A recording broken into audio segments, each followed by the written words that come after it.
dan il-pajjiż ikun normali, jekk trid dan il-pajjiż jerġa' jikseb reputazzjoni, jekk trid li inti jkollok verament iċ-ċans li timxi l qudiem with a fair on a fair playing field, trid bil-fors tersaq lejn il-Partit Nazzjonalista. U aħna nilqawk ma' din il-familja Maltija li kuljum qiegħda tikber. It-triq hija twila, it-triq hija tela, però aħna nemmnu li kollox huwa possibbli flimkien miegħek għal Malta. F'intervista li saritlu mill-ġurnalista Side Street Malta Luigi Sappiano fil-lokalità ta' Birkirkara, Bernard Grech qal li f'dawn l-aħħar xhur il-Partit Nazzjonalista kompla jissaħħaħ u jimxu l qudiem u llum huwa l-uniku partit li għandu programm elettorali b'viżjoni ċara li se jagħmel id-differenza f'pajjiżna. Naħseb wasal iż-żmien dal-pajjiż ikollu lil xi ħadd illi jaf x'irid, jaf fejn irid imur.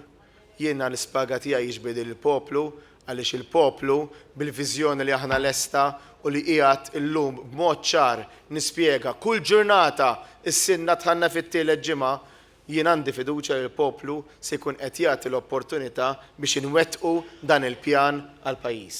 Bernard Grech qal li l-Partit Nazzjonalista jafda fil-kandidati tiegħu għax jemmel li flimkien nistgħu immexxu lil pajjiżna l qudiem.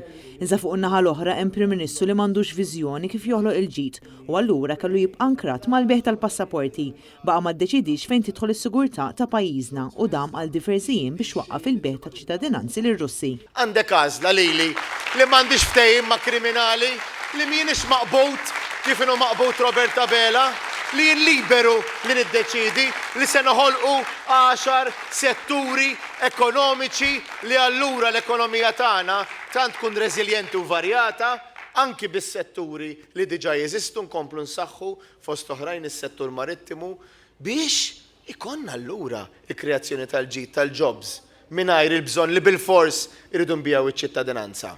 Il-kap tal-Partit Nazzjonalista qal li n-newtralità ta' pajjiżna hija suprema fejn dejjem sibna l-appoġġ ta' nazzjonijiet oħra f'waqt li meta kien hemm bżonn Malta wkoll offrit l-appoġġ tagħha lil pajjiżi oħra.